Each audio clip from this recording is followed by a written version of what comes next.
Back on Steel and Vance and revisiting the decampment of the downtown east side. Linda, you and I have talked about that strip, that area code, the struggles in the city of Vancouver with regard to homelessness. Since this show began, here we are in episode 32.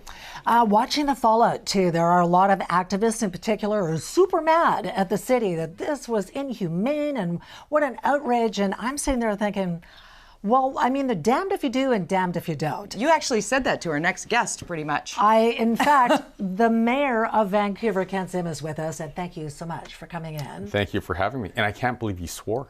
I'm kidding. That's not a swear word. We know we have harsher ones. Well, so I might drop in this conversation. I actually ran into you at the Webster's, the media thing, and I said to you, I think you're going to win.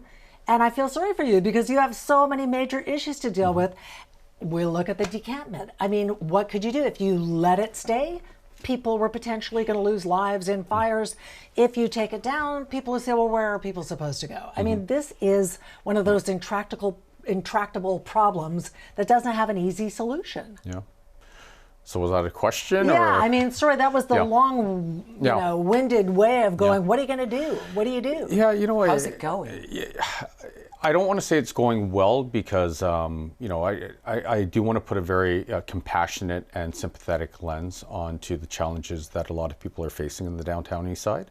We do have a mental health crisis, homelessness, people suffering from a whole host of challenges. And, so I don't want that to be lost, but I think things are going well if you look at what we're trying to achieve. And this, what we did wasn't about homelessness. It was actually addressing a very urgent public safety issue.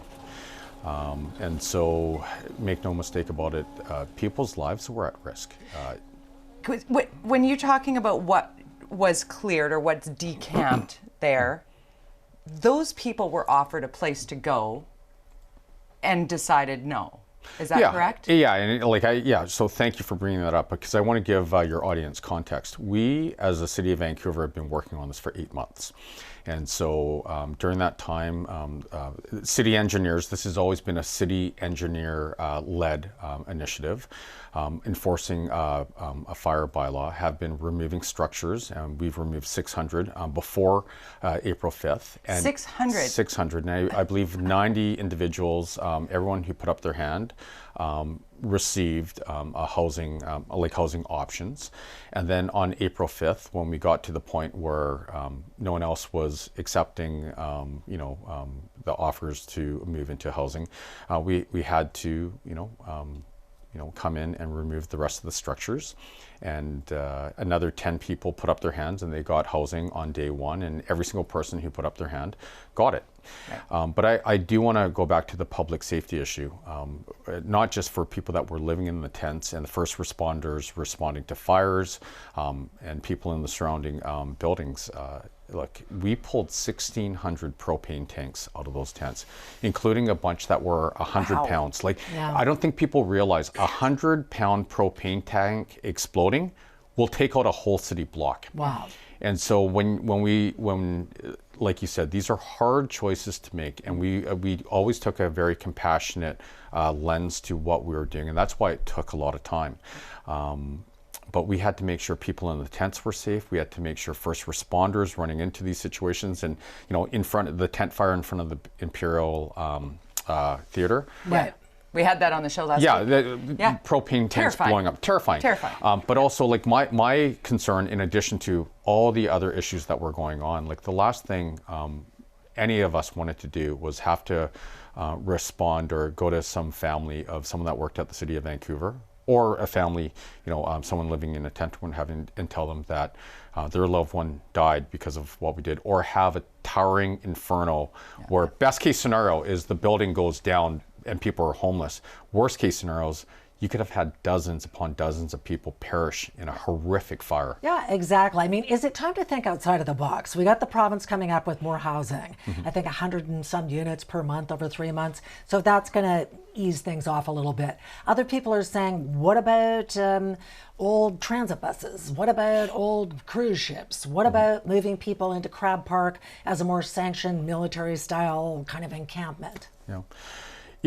All these ideas sound great, and they all have their challenges, and a lot of them just aren't practical. And so, we're playing the cards that we've been dealt. And I can tell you, we're working in partnership with everyone that we can. And I can tell you the provincial government, the Premier's office, and Minister Kalon, the housing minister, they've been absolutely fabulous. They've been great partners, and they've been, it seems like we chat on a daily basis, sometimes at 8 or 9 o'clock at night, looking at solutions.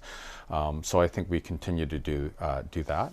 I do like the fact that one structural change that we made that is new is we put out a call to senior levels of government to let people know very authentically, Vancouver alone, we cannot solve this. Right.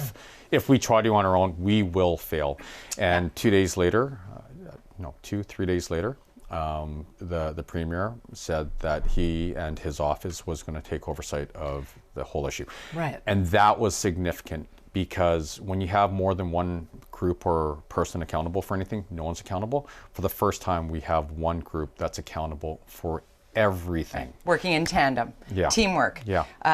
We'll be getting updates on this. As you've said so many times publicly, it's taken decades to get here. It's not going to be changed in a matter of days or weeks or months or even years, but hopefully headed down the right path. Pivoting, we could talk this entire time about just the issue on the downtown east side, but I want to get to a couple of other things. I know Linda does as well.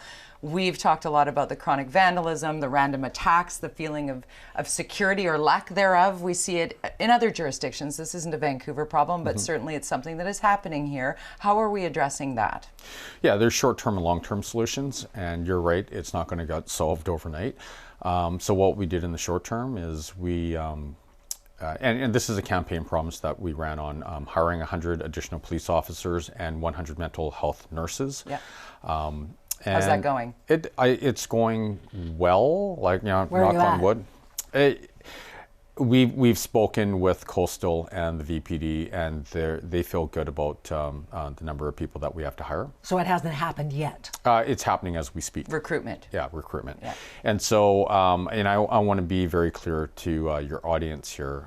We are driving on the 100 police officers, because that was something we could really point to. We already had the reports, and that was just getting us up to speed. Because people are scared. They are scared right now in a city that has been traditionally and notoriously safe. Yeah. But every day it feels like there's another, oh my God, that's happening here. Yeah, and it's terrible. But I do want to stress that this is a Band-Aid's the wrong term. Yeah, we're triaging a situation. Yeah. We cannot police ourselves out of this. Right. Okay, because that is not the root cause. If we do not deal with the root cause of the challenges that we have, you could add like 10,000 police officers on the streets, and nothing's going to change. Right.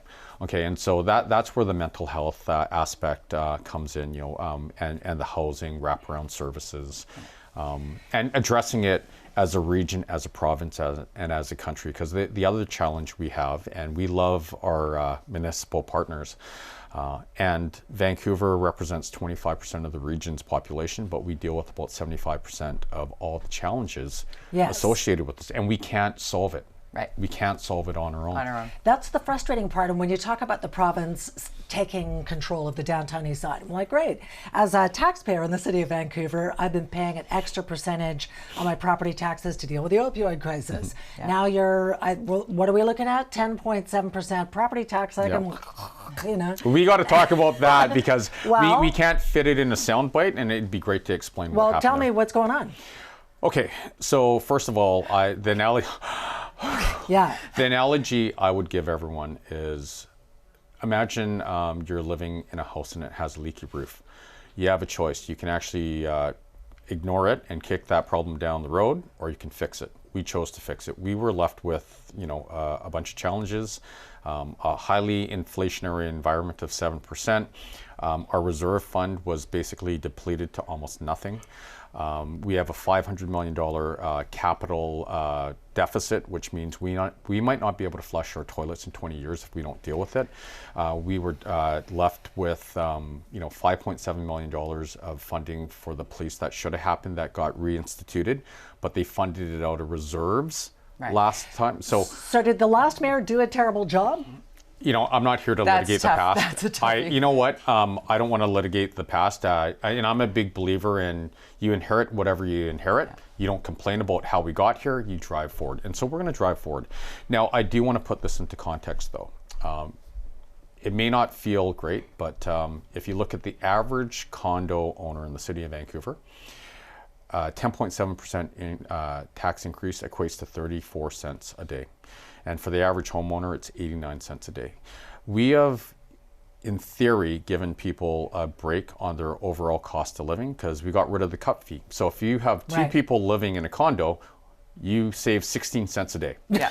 Okay. But on He's top, talking like an accountant now, isn't he? I got a couple things that are rapid fire, and we're short on time. Okay. So wrap up your thought. And okay. then The other thing is we did stop the very real road tax, Yes. which would have been $250 million to set it up, and then $50 to $100 million a year, which would have equated to a 6 to 12% property tax increase if we didn't stop it. So we've been doing a lot of things to pull it back. Fair point. And the last thing is we actually set up a budget task force full of incredibly bright people.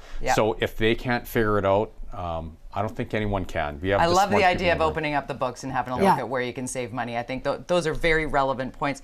So rapid fire on two questions that I know our audience is concerned about or wondering about: the permitting process and the delays involved with getting permits and the red tape at City Hall. I know that was something you ran on big time, as well as zoning, where single family dwellings are protected in some neighborhoods where we need gentle density, if not big density.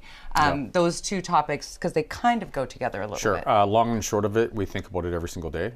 There are 4 topics that I look at every single day when I plan my day, and permitting is one of them. And so we ran on a platform of 3331, which is basically getting a permit to do a rental in 3 days, single family home in 3 weeks, mid and low-rise apartment buildings in 3 months, and big substantive projects in 1 year. Because I can tell you one thing, we could, and we're not doing this by the way, but we can rezone the whole city to 100-story towers. Won't make a difference if you still have to wait 6 to 12 years to get a permit.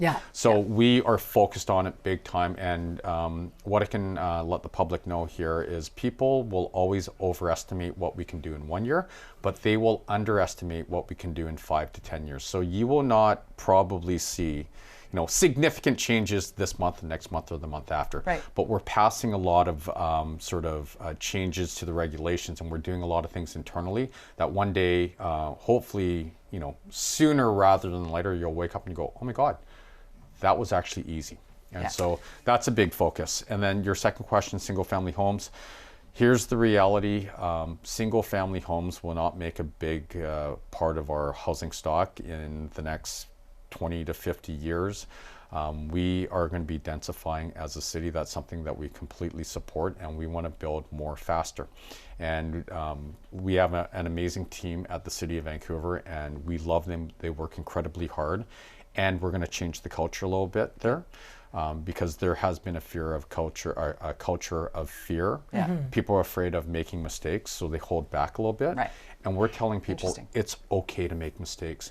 And if you make a mistake, fix it. But also, I will personally wear it. You don't have to worry about it, okay? Because it's a directive coming from the mayor's office and council. So we have your back. Don't be afraid. I love this. Vancouver Mayor Kenson, we could keep talking. You got to come back. We waited till episode 32 to have you. You have to come back. You have to come back. Okay, well, is it episode 64 or sooner? Sooner. Okay. We only have 42 in a season, so maybe you'll come back on our finale show. Okay, I would love that. Thank you so much. Appreciate it. Thank you. There was way too much to cram in there. I know. Too many questions. We could keep going. But we love it. Coming up next on Steel and Vance, masks are no longer required in medical settings and long-term care, and I'm not sure how I feel about that. I'm talking to Jody about that when we come back.